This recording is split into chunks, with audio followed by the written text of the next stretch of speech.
Napakahalagang katuruan at namutawi sa bibig mismo ng Panginoong Jesus. Sa John 3:3, sabi niya, you must be born again. Dapat kang ipanganak na muli, o kaya dapat kang magbagong loob, dapat kang magbalik loob sa Diyos. Isang panibagong buhay, panibagong pagkakapanganak ang kailangan upang ang tao ay makakilala ng lubos sa Diyos.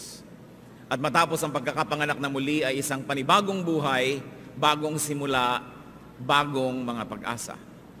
2 Corinthians 5:17, if anyone is in Christ, he is a new creation. The old has gone, the new has come. Sino mang na kay Kristo isang bago ng nilalang, wala na ang dati, at dumating na, isinilang na ang bago. Ngunit matapos ang lahat ng mga karanasan na tinatawag nating born again experience, matapos na yung dapuan ng sari-saring mga kaugalian ng iba't ibang mga denominasyon, matapos tayo na dapuan ng iba't ibang mga tradisyon ng mga tinatawag na born again churches, sa patuloy na paglago at pag matagal na tayong naipanganak na muli, may pangangailangang mga pagsusuri. Ang ating pag-aaral ngayon, pinamagatan natin, be born again, again. Ipanganak ang muli, muli. Salamat o Diyos, sapagkat kayo Diyos ng kaayusan, Diyos ng tagumpay, Diyos ng kalusugan, pag-ibig. Salamat sa inyong presensya. Humihingi kami ng liwanag nyo na sa aming pagdiriwang dito po sa atin, sa ating bulwagan, mangusap kayo lalong-lalo sa mga anak mong matagal na nakakilala sa inyo. Nakabuo na ng mga kung ano-anong mga tradisyon at mga pamamaraan ng pagsamba. Suriin mo po kami, bigyan mo kami ng mga bagong simulain, refresh us, O God. We ask you to be the speaker, Father. Use your servant only as your footstool. Glorify yourself. Bless all of us. We ask you, in the name of Jesus our Savior, your Son. Amen. What are the usual marks of the born-again phenomenon? And permit me to just call it now, phenomenon. Ano ba ang mga senyales, mga makikita nating pahimakas na nagkaroon ng born-again experience ng isang tao? Usually we leave our so-called old religion, and many people go to the point to demonize their old religion. Minamasama ang lahat ng naging mga tradisyon at kaugalian nila. We criticize other religions, and many of us separate from relatives and friends. Isang malungkot na bahagi ng pagiging born-again experience na hindi naman si Jesus ang nagturo, subalit nakagawian ng marami, na matapos silang maipanganak na muli ay nakikipagkasira sa mga kamag-anak, sa mga kaibigan, pinuputol ang mga pakikipagkapwa at nagiging masyadong mahilig mamintas ng mga iba't ibang pananalig. Another phenomenon is that there is a reversal of nearly everything. Halos baligtad rin sa pagsasabing sapagkat ikay bago ng nilalang, many people move towards extreme simplicity, towards outmoded and out-of-place humility. Many people, of course, move towards very good activities like Bible study and learning, church involvement, and ministry. Then many move towards an eternity mindset and end times mindset na parang wala nang kasalukuyan, wala na lang inabangan kundi ang pagwawakas ng daigdig na ito at ang pagsisimula ng tinatawag na walang hanggan. Many people begin to deny the realities, deny the present, and just await that which is to come. Maraming ginagawang pagbabawas, pagpuputol sa buhay, sapagkat isinasaloob ang itinuro ni Kristo sa Matthew 5:29-30. Sabi ng Panginoon, if your right eye causes you to sin, gouge it out and throw it away. It is better for you to lose one part of your body than for your whole body to be thrown into hell. And if your right eye causes you to sin, cut it off and throw it away. It is better for you to lose one part of your body than for your whole body to go into hell. Isang operasyon, surgical procedure, ang inihahatol ng Panginoon kung meron doon nakasasama sa katawan, kung ang kanang mata ay nagiging dahilan ng kasamaan, bunutin daw ito at itapon sa apoy. Kung ang kanang kamay ay nagdadala ng kasalanan, putulin ito at itapon sa apoy. Mabuti na raw na mabawasan ang iyong katawan, makapasok ito sa kaharian ng Diyos, kaysa buo ka nga, ay buong buo ka namang itinapon doon sa impyerno. However, many born-again Christians outdo the teaching of the Lord. They pluck out not only the right eye, but also the left. They cut off not only the right hand, but also the left hand. And they lose not only a part of their bodies, but their whole body, especially the brain. Nakakalungkot suriin na maraming mga tao, oras na naging relihiyoso, tinitigilan na nila ang matalinong pag-iisip. Niyayakap nila ang anumang marinig nila na sinasabi ng kanilang pinuno, at ang nauuwi sa kanila, sila'y nalalayo sa kapwa, at akala nila ay sila'y nalalapit sa Diyos. Many Christians lose the chance at enterprise. Pag na-born again namin, iba nagsasara na ng negosyo, ayaw na nila maghanap buhay, inaantay na lang nila yung end times. Nawawala sila ng gana na pasiglahin ang kanilang buhay, dagdagan ang kanilang mga tinatangkilik, sapagkat iniisip nila ang kabanalan ay kailangan maging pobre ka. Many people lose the chance at ambition, sapagkat minamasama ng maraming relihiyoso ang mga matataas na hangarin. Many people lose high standards and excellence. That's why, sadly, you can observe in many local churches that there is no culture of excellence.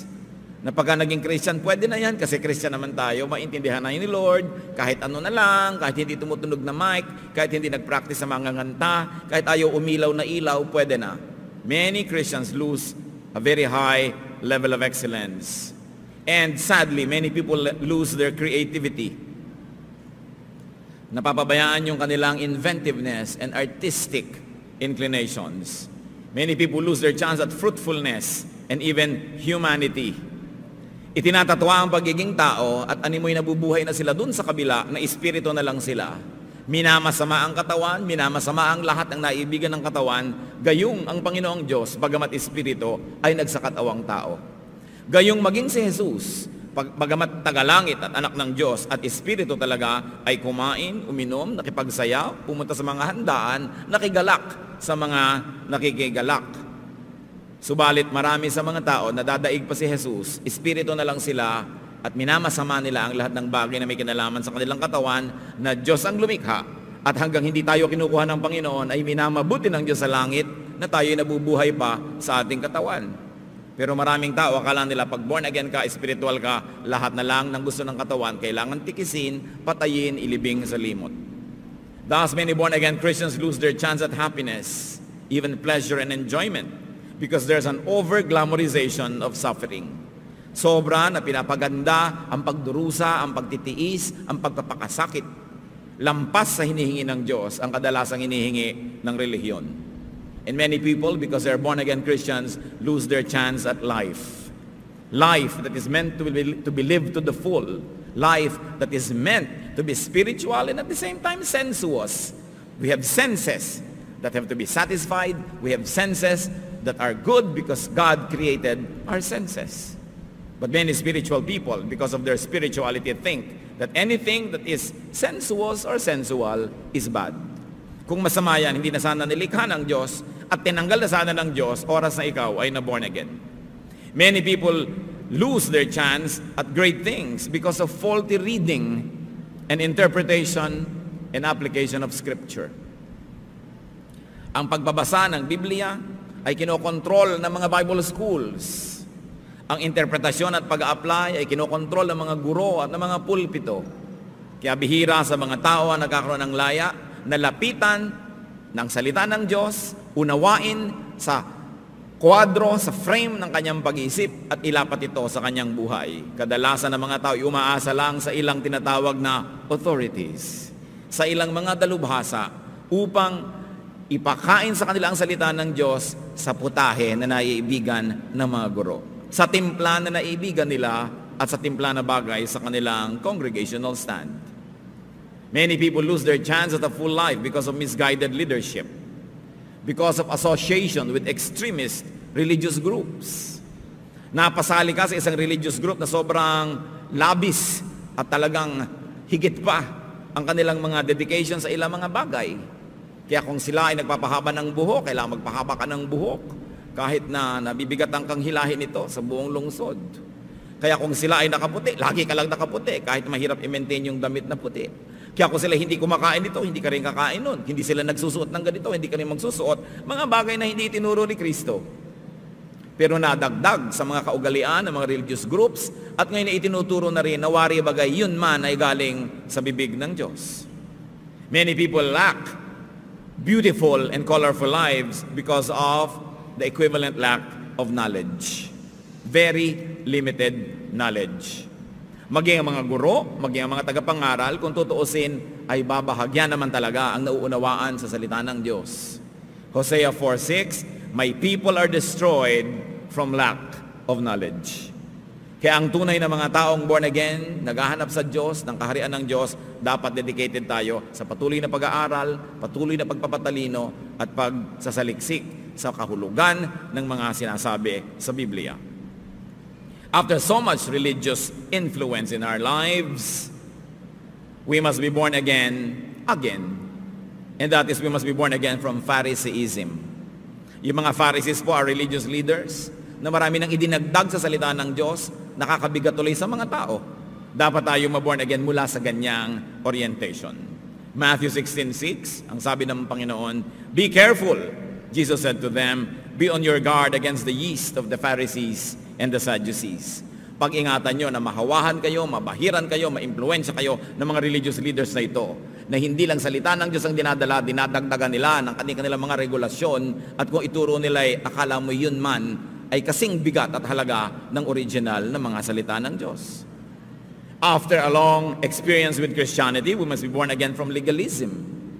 Dahil kuminsan, pinaparatangan natin ang ating matandang relihiyon na marami mga tradisyon at legalismo, samantalang maging mga Bible-based Christians ay nakakabuo din ng napakaraming legalismo na dagdag na rin nila sa salita ng Diyos.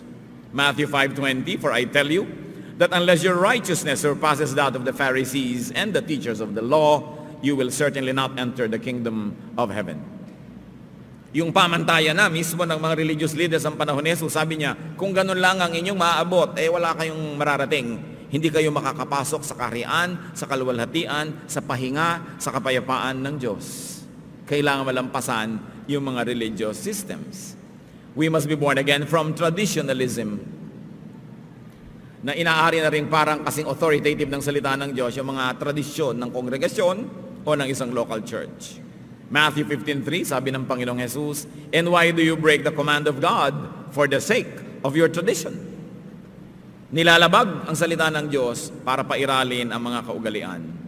Certainly, the people of God have to be born again from religious ignorance, because really little knowledge is dangerous.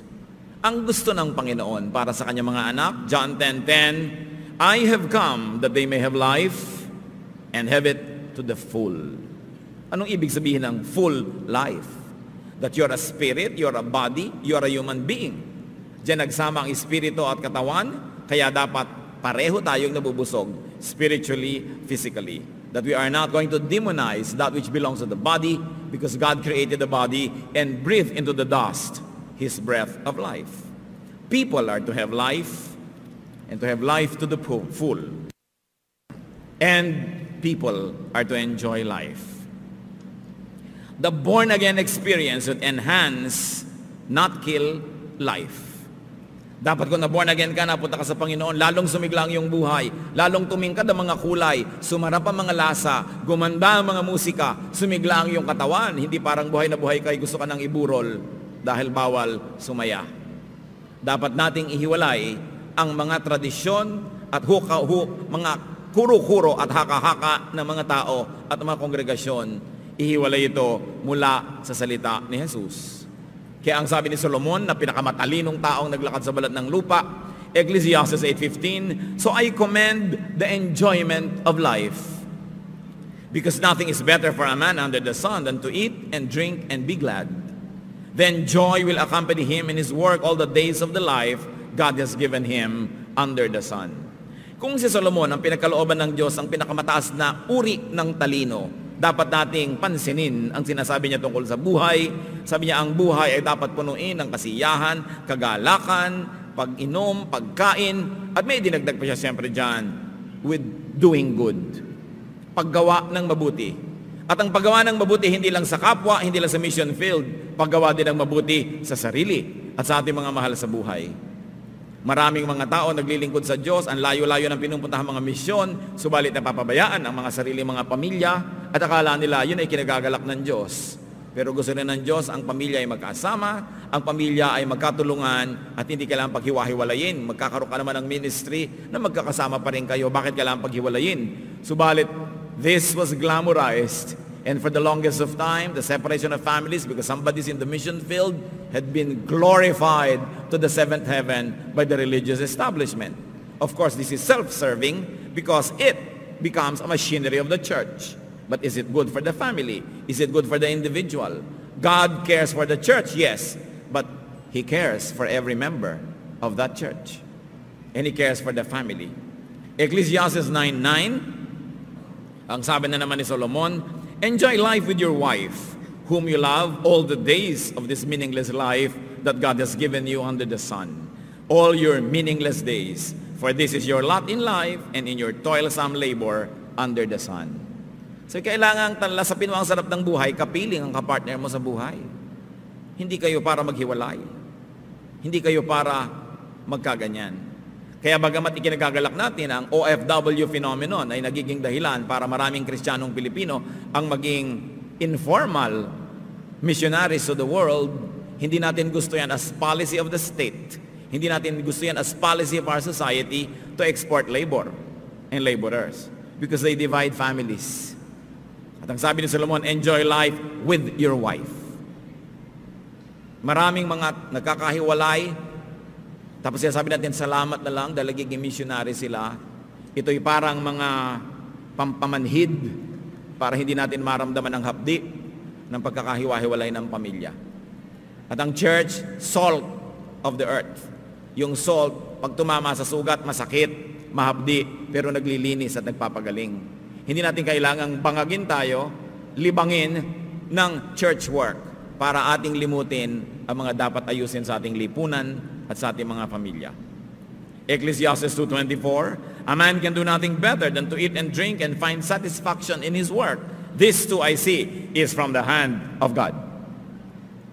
Parang naiisip na ni Solomon na maraming sasalungat na relihiyoso dahil nagtuturo siya ng enjoyment of life. Sabi niya, makinig kayo sa akin, akong pinagkalooban ng pinakamataas na talino.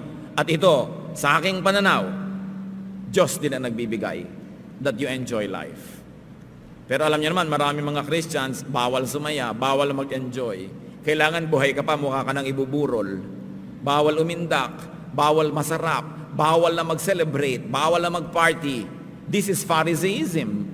Kaya sinasabi natin, you must be born again from this attitude. Kasi nung araw, wala ka naman ganyang attitude na born again ka, biglang pumasok sa isip mo yung attitude na yan, naging napakahirap mo tuloy kasama, wala nang natutuwa sa'yo, nalayo ka na sa lahat ng kamag-anak. Ecclesiastes 3:13, that everyone may eat and drink and find satisfaction in all his toil, this is the gift of God. So life is a gift of God to be enjoyed. It is not a problem to be solved, and it is not a sacrifice every day. That God loves us, and God created us spiritually, emotionally, physically to enjoy. So what should we do? Open, enrich, reinvent your mind in order to be a living child of God, not a dead child. Ecclesiastes 7:18, the man who fears God will avoid all extremes. Ano mang extreme, mga kapatid? Especially and even religious extremism. Siyasatin nyo ang kasaysayan ng mga kabihasnan at ang pinakamabasa susungit, pinakamasasamang mga digmaan ay religious in nature. Ang pinakamalalupit na ginagawa ng tao sa kanyang kapwa ay sa ngalan ng Diyos at ng relihiyon. Mga bagay na dapat ding suriin sapagkat kung namana natin ang ganitong attitude, dapat tayong ipanganak na muli sa area na yon. Ecclesiastes 11:9, again from Solomon, be happy, young man, while you are young, and let your heart give you joy in the days of your youth. Follow the ways of your heart and whatever your eyes see, but know that for all these things, God will bring you to judgment. Yung iba, ang reading dito lagi, lalo't youth ang kausap, nananakot para huwag kang mag-enjoy kasi i-judge ka. That is not what it says. It says, enjoy life. Just don't forget that you will be accountable. Lagyan mo ng mga hangganan, i-observe mo ang mga talaga ipinagbabawal, but within what is not bawal, enjoy life. Pag naka-attend ka ng mga youth camp, mga seminar, wala nang itinuro ang mga liderato, kundi huwag kang mag-enjoy, masama yan, at ginagamit ang verse na ito Subalit hindi yun ang sinasabi ni Solomon. Hindi yun ang sinasabi ni Jesus, that you will have a full life. So, be born again from your initial born-again experience. Anong ibig sabihin natin mga kapatid?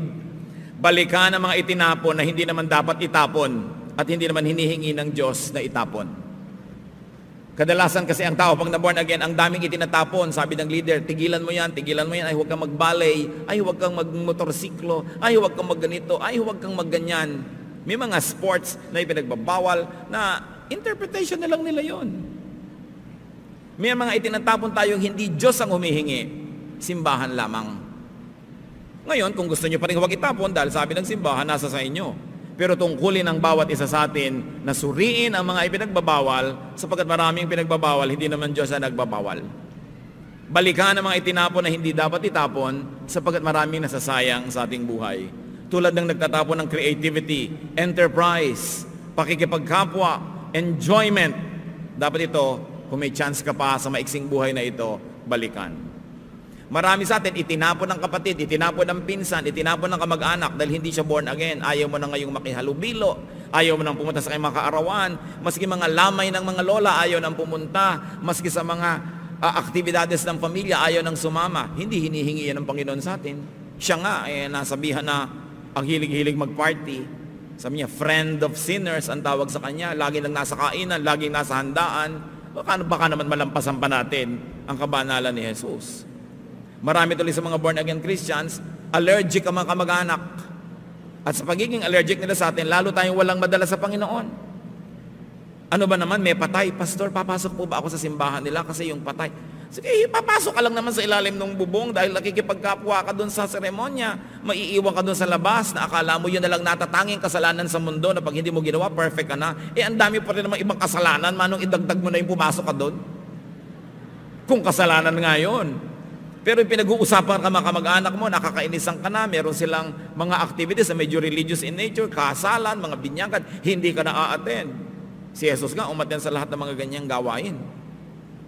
Pwede ka namang umattend na hindi ka nababahiran ng maruming bahagi ng activity dahil may malinis na bahagi ninyo at may maganda. Kailangan salain mo, hindi lahat-lahat itatapon mo. Kailangan din naman, hindi lang pulutin yung mga dating itinapon na hindi naman Diyos ang humihinging itapon, kailangan din nating itapon ang mga pinulot natin na di naman Diyos ang nagpapapulot. Katulad ng religious extremism. Dapat itapon yan. Ang nagpapulot lang yan, yung nagdala sa inyo sa kanyang relihiyon, kung sino man yun. Yung mga denominationalism, dati, iisa lang sa iyo ang Diyos, iisa ang Biblia. Ngayon, minasalihan ka kung ano-ano mga label at pangalan na yan, at pangalan nyo lang ang tama, yung iba malina, dahil full gospel kayo, yung iba one-half gospel. Sari-saring mga badsag at tawag, dapat itapon yung judgmentalism and self-righteousness, kasi kasamang napulot sa pagiging born again. Tayo lang ang tama, tayo lang ang ligtas, tayo lang ang sasama kay Jesus, iglesia lang natin ang papakasalan ni Jesus, yung iba audience, mga opinion ng mga tao na nagdi-divide, naghahati sa katawan ni Kristo into denominations that are at war with each other. Do you think it pleases God? There is a lot of separatism. Dapat itapon. Denial of the natural. Tao ka eh. May mga ginagawa ang tao, hindi mo talaga dapat gawin. Pero maraming ginagawa na dapat mong gawin dahil tao ka. Pero marami doon na dadamay at naitatapon natin. And there's an over-glorification of sacrifice. God wants obedience, not sacrifice. But if the religious system likes you to become a spare part of the system, ikaglamorize yung sacrifice para wala kang ginawa kundi mag-sacrifice. Pero hindi yun ang hinihingi ng Diyos. We must be born again from the childish excesses of the born-again experience. Lalo yung pagiging born again sa Pilipinas na kumalat at nag-apoy mga 30 years ago, 20. Bata pa kasi yung movement eh. Bata pa kasi yung karanasan, kaya maraming ginawang pambata. Pang-isip bata. Hindi masama. Pero ngayong tayo'y nagmamature na, dapat mo nang i-review. Meron ako sigurong dapat ibahin. I must be born again. Not a spiritual born again, but a mental rebirth. Sapagkat bagong-bago sa Biblia, bagong-bago sa ganitong mga karanasan, marami tayong mga pinaggagawa na hindi nasuri. Kailangan suriin. Dahil sabi, kung bata ka, umiinom ka lang ng gatas, pero kung ikaw ay nagkakaedad na, kumakain ka na ng solid food. Dapat pumunta doon ang level ng ating spiritualidad. So be born again, ibig sabihin, magbalik loob sa Diyos. Pero mahalaga rin, magbalik loob sa kapwa-tao. Kung nakipagkasira kayo sa mga matatalik niyong kaibigan at mahalagang mga kamag-anak dahil na born again kayo, mag-isip-isip kayo, makipagbalikan kayo. At maaaring ilang ang paraan para sila man ay madala sa Panginoon. Magbalik loob sa sarili. Hindi itinuturo ng Diyos sa patayin natin ang ating sarili pag na born again tayo. Dapat nating alagaan ang temple of the Holy Spirit. Makipagkasundo, have peace with the natural and what is inherent in the human being na hindi masama. At tayo ay makipagbalikan sa ating pagiging tao. Oo, nagkaroon ka ng bagong espiritu, pero habang nasa katawan ka na yan, kapatid, tao ka pa rin. Hindi mo dapat itanggi yun at hindi mo dapat talikuran ng katotohanan na yun. Pagdating ng panahon, ang ating espiritu ay kukuhanin na ng Diyos, ang katawang lupang ito ay maiiwan, doon pa lang nyo iiwan, hindi ngayon. Dapat inaalagaan ng katawan, binibigyan ng pahinga, binibigyan ng kasiyahan. At napakahalaga, mga kapatid, be very careful in handling new believers. Kung nagdadala kayo ng mga bagong mananampalataya sa Panginoon, pakisuri kung si Kristo ang dinadala o maraming dagdag. Kung maraming mga traditionalism, judgmentalism, extremism, congregationalism na idinadagdag natin sa Espiritu ni Jesus. Ang nangyayari tuloy, ang bawat dapuan natin, napapabuti ang Espiritu, pero marami rin bahagi ng pagkataong napapahamak. Kaya ang sabi ng Panginoon sa mga Pharisees, you travel over land and sea to win a single convert. And once you have converted him, you make him twice as much a son of hell as you are. Ang dapuan nyo, sabi ko noon, sinasawing palad, sapagkat lalong napapasama dahil sa inyong mga religious influences. Yung dating mabuting tao, naging ngayong masungit. Yung dating mabuting makipagkapwa, humihiwalay sa kanyang mga kapwa-tao. Sabi, kawawa ang dapuan ninyo. Kung ang Diyos lang ang dinadala nyo, mabuti. Pero ang baggage ng kongregasyon, ang baggage ng tradisyon, yan ang nagpapabigat sa born-again experience. Sa mga bago naman po mga born-again Christians, mag-ingat po kayo. Maging mapanuri, at huwag basta-basta magtapon o pumulot ng ano paman na sinasabi ng kongregasyon na nasalihan nyo. Mag-isip. Ang tunay na nag-aaral ng salita ng Diyos ay hindi mamasamain kung kayo nag-iisip-isip muna, nagsusuri, bago tumalon, bago magtapon, at bago magpulot ng ano pamang gawi o asal o mga pananaw na relihiyoso. Si Jesus ay mabait. Si Jesus ay mabuti. Si Jesus ay espiritual, pero makatao. Gayon din dapat ang pagiging born again. Panginoong Diyos, nagpapasuri po kami sa inyo sa aming pananaw sa pagiging born again Christian. At patatawarin nyo kami kung ang aming mga kakitiran at pagiging isip bata nagiging dahilan para marami mga tao ang matakot tuloy ma-born again, ayaw tuloy nilang sumama dahil hindi maganda ang aming nagiging patotoo. Salamat din sa mga magaganda namin patotoo. Salamat sa pagbibigay mo ng karunungan na itapon namin ang dapat itapon, pulutin ang dapat pulutin. Subalit ngayon, O Diyos, sa paglago ng aming spiritual na buhay, hinihiling namin gawin mo kaming more sensitive na aming talagang pag-aralan kung anong dapat itapon, anong dapat pulutin, paano kami makikitungo sa mundo, lalong-lalo sa mga hindi born-again Christians. Pero hindi naman yun ang mas malaking problema. Sapagkat ang problema ng mga anak mo, O Diyos, ay kung paano makikitungo sa isa't isa na taga-ibang denominasyon. Ituro mo sa amin na hindi ito ang iyong espiritu. Set us free so we can have your love, we can have your intelligence, we can have your open heart and open arms to love unconditionally. Salamat sa zeal, sa sigla, sa sigasig ng aming mga guro, mga mangangaral. Pero turuan mo kami na bagamat kami masunurin, maibigin sa kanila, manuri kami. At nang sa ganon, hindi kami mabahira ng yeast of the Pharisees. Bilang isang kongregasyon, bilang isang pamilya dito sa Day by Day, humihiling kami, Panginoon, ikaw po ang manguna sa amin. Sa pagtagal ng gawaing ito na kami nagmamature, teach us, O Lord, to eat solid food, though it is always not easy on our digestive system.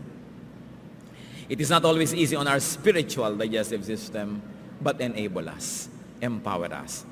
Dito po sa ating kongregasyon, O Diyos, dito po sa ating kapatiran, kayo ang maghari, katotohanan ninyo.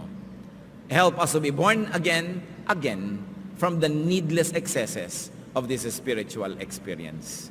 Magbulay-bulay tayo sumandali mga kapatid, makipagniig sa Espiritu ng Diyos, suriin kung meron tayong mga pinulot noon dahil na born again tayo na hindi dapat pinulot, at kung meron tayong dapat na hindi naman itapon ay naitapon natin.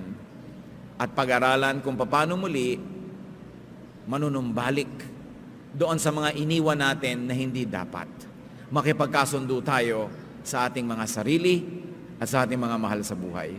Panginoon, sa pananahimik na ito, kumilos ang inyong espiritu, magpalaya kayo. So we can grow to another degree of being born-again Christians. So we can grow to another level of spirituality.